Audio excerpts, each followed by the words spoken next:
If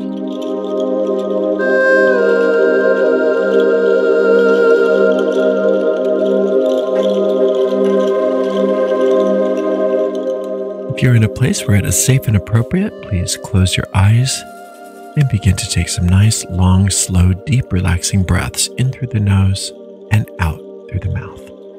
We picture ourselves on top of a beautiful mountain in the center of a circular grove of trees.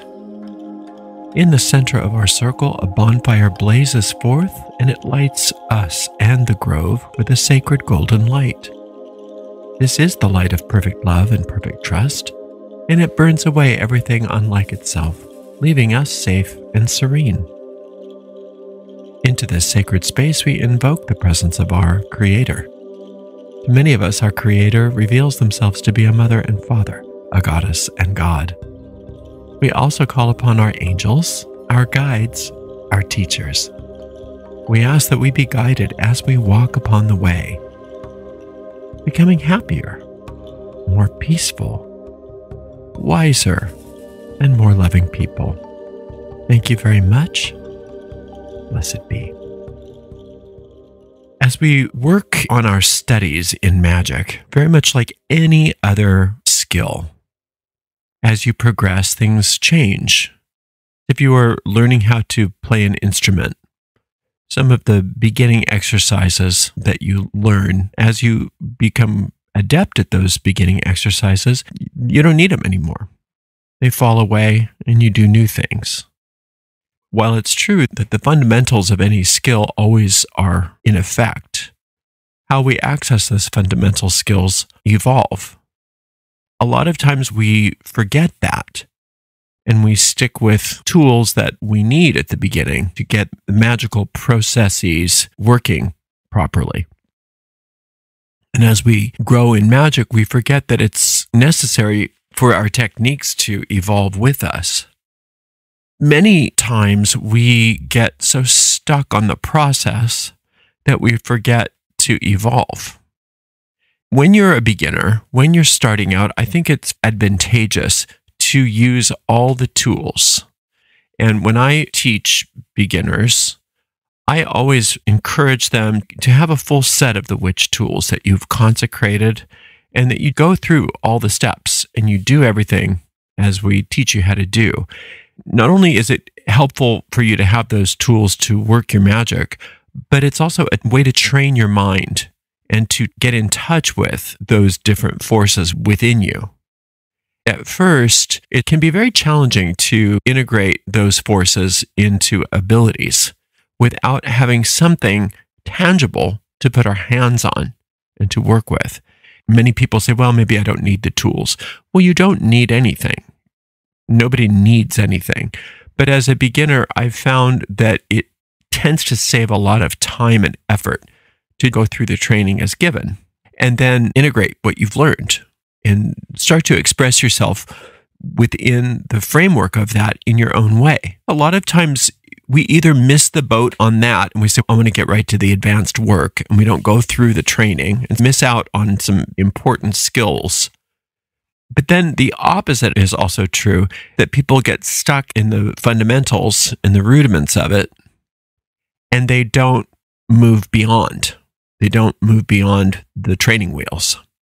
Depending on how long you've been working and how well you've been training, you need to orient yourself to understand which part of the process you're in. Now, if you've tried to skip over a bunch of stuff and go right to the advanced work and you're not having the success that you want, maybe it's time for you to go back and rethink things and go back to basics. You say, well, I don't believe in the tools, so I don't need the tools. That's fine. You don't have to have them. But if you're not getting the results that you want, maybe you want to rethink that. Maybe do it a different way. That's why I always recommend start out with all the tools. Start out with everything as I give it to you, just so that you can have the full benefit of that training. But then what I've noticed too is that people tend to stay stuck in the rudiments of it all and they never thrive. I think one of the ways to move past some of the basics is to recognize that ultimately Our goal in training ourselves magically is to not need to do much at all, to where we get to the point where our magical operations are pretty much a set it and forget it kind of thing. Set your spell up, whatever you're working, however you're working your spell, release that thought form, and then totally forget it. Don't even bring it back to mind. Let it go and let it happen. And that we advance to a point where even our spellcasting process is not that big of a deal, where it's gentle and subtle. The ritual gestures are almost imperceptible to the untrained eye. When I work a spell, sometimes I don't even bring out any tools. I don't have any candles. I don't even have anything. I might do a tiny little ritual gesture, wave my hand, or sprinkle something, just a catalyst for my mind. I get to the point where I set my goal or my intention in such a way that it's so subtle, it's as if I'm doing nothing. And then I forget it. I get to a point where my results are so much more impactful the less I do and the less I think about it. Once I've cast the spell, if I start to think about it at all, I know I didn't really cast it. If I can't let go of that thought form completely, where I really forget I've even cast it sometimes, I don't obsess over it. I don't think about, oh, I need this thing so bad. Is it working? Is it working? None of that. That's the death of it right there. When we bring our spell to mind over and over again, is it happening? Is it happening? Is it here yet? Is it coming? It's like calling on the waiter and just saying, can I change my order? And then they have to stop the whole thing, change your order, start it over again. And then, can I change it one more time? And then they have to stop the order and change it. When we keep obsessing over the results of our spell, the whole thing starts to just get grounded and it just doesn't happen. Or at least not to the degree that it could happen if we allowed ourselves to have subtlety in our magic, where we were able to set it and literally forget it. And somebody had a wonderful question, and I appreciated the question on the Discord server. They said, I understand that if I keep casting the spell over and over again, it might be telling my deep mind that it's not working. So how long should I wait before I cast it again? And that's a good question. But for me, anytime I cast it again, I haven't let it go. If I'm casting the spell again for the same thing and it hasn't happened, it's obvious that I haven't let it go. And I have to get to the point where it's not so much that I need to cast it again. I need to let it go completely. I have to let it go completely. We act as though the universe is kind of stupid and won't understand what we need. And so we have to make sure that it knows. Make sure that it knows what we need. But you have to understand your deep mind is so smart. It's smarter than your surface mind. It keeps your blood circulating, keeps the oxygen and the CO2 in balance. It's so smart. It doesn't need any help on your part to keep your body going. When we are working with that same deep mind to bring about a change in our lives, we have this idea, I don't think it understands. I have to tell it again what I want. And what we're doing with that is that we're taking the thought form back into our surface mind and destroying it each time we do that. We're destroying the thought form with our surface mind each and every time we do that, because we're telling our deep mind, it's not working, it's not working, it's not working. And the deep mind doesn't make choices. The deep mind doesn't argue with us. It doesn't say, no, it's okay, I've got this. It just takes us at our word. And it says, well, okay, it's not working. Well, okay, they don't believe this. Remember, the only way that the deep mind works for us is based on our faith. And it understands our faith based on how we're responding to things. So if you keep taking the spell back and saying it's not working, I have to redo it. Or I have to do something more complicated, more challenging, more involved. It's only going to reinforce the idea that I don't have faith in this. But if you get to the point where you can have faith, imagination, will, and secrecy in one gesture, deep mind takes it so much more quickly and runs with it. Sometimes the more subtle your spellcasting, the better, because it's obvious then. Of course, this is going to happen. It becomes less do or die and more this gentle preference about how you'd like things to be. I'd love a new job. That sounds great. I think I'd like a job in the entertainment industry. And you give it your intention, your visualization, you do your righteous spell work, but with a gentle, soft touch, a light touch. Then you say, it's done. And I'm moving on. I'm going to get busy doing other things. I'm going to forget all about it. And I know that it's on its way. I don't have any question in my mind that it's on its way. And that's when you start really advancing in your spellcasting. When you keep everything subtle, simple, gentle, not this big deal. Let it go and know that it's happening. This has really nothing to do with spellcasting, but I'm going to give you an example. I was having this relationship with this person, and they were not good for me. They were very good at getting me to obsess over them. In retrospect, I could tell that that was very good for their ego, that they liked that I was obsessing. They liked to have me obsess. They did everything in their power to really foster that. And I started catching on to this, and I wasn't able to break free from it very well.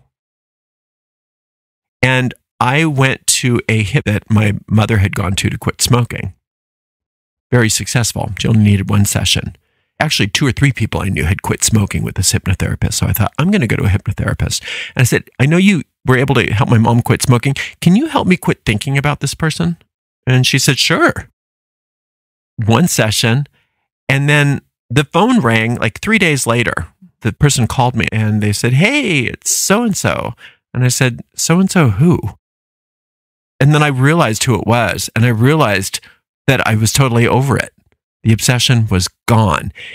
And it was wonderful for me in that moment for that purpose. But what was really good about that experience is I said, I can use this for my magic. If I can just set it and forget it and not obsess over it and not think about it, and then when it shows up, I'm surprised because I forgot I cast it. Imagine how much more powerful that spell will be. So I started working on that same kind of level with my magic that I worked to get rid of that obsessive relationship. And everything started turning around for me. And I stopped all of the old cast a spell. And then, is it here yet? Is it here yet? Is it here yet? And if I didn't see any stirrings of manifestation, I'd cast it again and I'd cast it again. Is it here yet? Is it here yet? And I realized this is not the way to go. I'm going to use that same kind of thing that I used to forget about the person that I was obsessed over and stop obsessing over my goal. Stop obsessing over my desire. Just set it and forget it. And that was the beginning of a profound change in the way things manifested for me. It wasn't that things didn't manifest before. Yes, they did. But not to the degree that they started manifesting for me after I was able to forget about what I wanted. There's just this sort of vague memory that I wanted this thing. And I noticed also that spells would get cast without me casting them. I would have this vague desire for something and it would show up for me. And I got to the point where I realized my deep mind was starting to work with my conscious mind on such a subtle level. I didn't need as much of the big rituals anymore. I still did them. Sometimes I really benefited from them. But some of the desires that I had that were so successfully manifest, I barely thought of them. I remember this one time I wanted to get a new career going. And I remember thinking, I think I really want to do this thing. And I just had this vague idea, wouldn't it be great if... And it was really just that. I hadn't even thought about starting it. I hadn't brought out tools or candles or anything. I was just vaguely planning the idea. Wouldn't it be cool to have a blah, blah, blah, blah, blah? And within 6 months, I had the whole thing had started. And it really just fell together for me. I barely had any effort. It just started popping up for me, and I would just take the next indicated step and the next indicated step and one foot in front of the other. I remember looking back and thinking, remember when you were vaguely daydreaming about this thing? That was your spell. And look how successful it was. No candles, no incense, no washes, no powders. Not that I don't use those things, not that those things don't have a wonderful place, but it was so important for me to notice that the lighter my touch, the more successful my outcomes. And I started to just keep a light touch. I work it, but it's a deep working that is so subtle that my conscious mind is almost not involved other than deciding what I want. My conscious mind, my surface mind really doesn't have much to do except for decide what I want and maybe ponder it a little bit. Enough to plant the seed, and then I forget about it. And then it comes about. My teachers had talked about the fact that they don't really cast spells anymore. Sometimes they'll plan a spell, and that's all they have to do is plan the spell, and then they don't have to cast it because it happens. I always thought that was interesting, but I was so into the accoutrements, I was so into the nuts and bolts of the magic, which, like I said, is very important as far as training the mind and understanding the mechanics of how things work and to get things going. It's not so much even the ritual that you're dropping, it's the emotional attachment to the ritual. It's almost like the ritual becomes a way to force your will upon things. It's the forcefulness that I had to let go of. And the less I thought consciously, the less I willed things into being, the faster they occurred. Because I was starting to understand the magical will isn't forceful. If any of you have taken my Witch's Primer course, you know that the Fire Week is all about the will, is all about strengthening the will.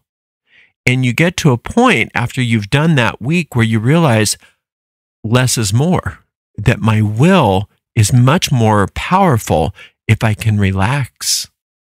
If I can relax and just have a gentle intention, then that drops the thought form right into my deep mind. I'm not interfering with it anymore. I've just taken my surface mind almost completely out of the equation and just let it happen. I'd had a teacher that used to teach that all the time, let magic happen. And I used to think that that meant, and it does to a degree, once I've done a lot of really hard work on my magic, then I can let it go. But I really think that what they were saying is even the, quote, hard work should be softer. Instead of trying harder with our magic, we should try softer, ease up on it, and realize that our deep mind is so smart that it doesn't need us to do all of that. Especially after we've been training for a while. In fact, if we don't do too much, we're no longer interfering with the process. And it can be very challenging to let go of our need to control our magic. It can be very challenging to let go of this idea that I have to think about it. And instead, the less I think about it, the more I can just turn off my mind and not think about it anymore. It's almost immediate how things work for me. Now, we all are in our own place. We're all in different places in our progression. And so you have to honor where you are. And I'm not saying, that I can have anything I want whenever I want it at this point because I'm such an adept. But I am saying I've noticed that the spells that work most effectively are the ones where I've put less mental sweat equity into it. I used to believe that working harder got me better results magically. I've come to realize that the opposite is the truth. The training brings us to a point where we no longer need to work so hard. In fact, if we work too hard mentally, we're actually hindering our efforts. If we can just let go, have a gentle, almost ethereal intention, that's enough to drop that seed into the deep mind. And then we just let it go. And we trust that it knows what it's doing. And when it comes about, it may not come about in the way that we thought it was going to come about. And that's okay because it's usually better. And if we had taken a lot of time to say, I need it like this, and I need it like that, and I need it by this date, that's usually when things don't work out so well. Whereas if I can just say it's going to happen at the perfect time in the perfect way, and I don't need to worry about it because I have faith that my deep mind is very good at this, and I also have faith that my surface mind isn't, things come about very quickly, very efficiently, and it still is surprising. How did that happen? Whoa. It never ceases to amaze me. I don't think it's ever going to stop amazing me. The potency of how magic really works. And the more we can let go of our need to control it, the faster, more efficiently, and powerfully it seems to manifest for us and for our good and for the good of everybody. That's the other thing too. As we keep a lighter touch with our magic, we allow things to work out so that everybody benefits. There isn't any of that blowback. People say, I manifested something. I've noticed that it's not working in a really positive way. How do I reverse it? I've noticed that when that happens, it's usually because we've put a lot of tension into our magic. So instead of putting a bunch of tension into our magic, we have to relax into it. Keep a light touch. Keep everything subtle, gentle. Now, that doesn't mean that you shouldn't visualize. That doesn't mean that you shouldn't have goals. It doesn't mean that you shouldn't take time to figure out what you want. It's just that our surface minds, our ego minds, will tend to take those kinds of tasks and ruin our thought forms by turning everything into a drudge, by turning everything into effort, and then it ceases to be magical. It spoils the whole thing. Whereas if we can just use our surface minds enough to get an idea of what we want, we can map it out, that's fine, but then just say, this is something better, and now I'm going to let it go, and I'm not going to think about it anymore. I'm going to keep a very subtle memory about this, and I will be reminded of this when it manifests. Keep it out of my mind, let it go, and move on to something else, and not think about it anymore. Not think about it anymore whatsoever. And that's when, like Joseph Murphy used to talk about, it comes like toast popping out of a toaster. It's always like that. When you forget about it and you're doing your thing, and then all of a sudden, boom, it's there. Or sometimes you're going about your business and you look around and you say, oh, I didn't even notice this has been manifesting for the last couple months. Look at this. I got everything I asked for. And I didn't even notice it because I had totally forgotten about it. It's so natural how it appeared. I didn't even notice. Isn't that cool? That's how we want to start living a magical life, so that it's not that our magic is something that we do that's special, and then we have our other life. We are integrating our magic with our daily life, and that everything becomes this subtle, beautiful, magical experience. And there isn't any place where our magical life stops and our mundane life starts. If you're a brand new practitioner and you don't have any training, I wouldn't start with this. I would start out with a good training so that you have some basics, you have some fundamentals under your belt. But after you get to a point where you don't have to wonder what you're doing, start to allow yourself to have less and less conscious involvement with your magic, and allow your magic to be a lot more subtle. And notice that when you do that, the potency increases and the speed of your manifestations increases. Play with that idea of set it and forget it, and don't think about it. Don't make a big deal out of it. The less of a big deal you make out of it, the better. And this is especially true with banishings. I've seen when we do group rituals and we're letting go of things and we're going to burn what we don't want, maybe in a cauldron or something like that. And you see people coming and putting all of their intentions into this thing and they throw it into the fire. And I think to myself, well, they've just cast a very powerful spell to have more of that, right? Whereas a better way of doing it is just to have the attitude of, I'm taking out the trash. When you take out the trash, you just take the trash out into the garbage, you put a new liner into the pail, and you're done. It's no big deal. And that's the best way to approach a banishing. I'm done with this. We're done with that. We're letting it go. No big deal. The same thing goes with the things that we're creating. Oh, I'm planting a seed. Isn't that nice? What's different about magic than gardening is you're not the gardener anymore. You plant the seed and you have like a staff. You have like a gardening staff in the invisible realm that takes care of it all for you. And you don't have to worry about it. In fact, it's better if you don't. But the only thing that your conscious mind has to do is choose what it wants. The how, the when, the where, all of that is taken care of for you by this expert staff. You don't have to worry about it anymore. Give it a shot. Keep a light touch with your magic and see if you don't see some new results. And it's very exciting when they start happening. Thank you so much for spending some time with me. Until next time, blessed be.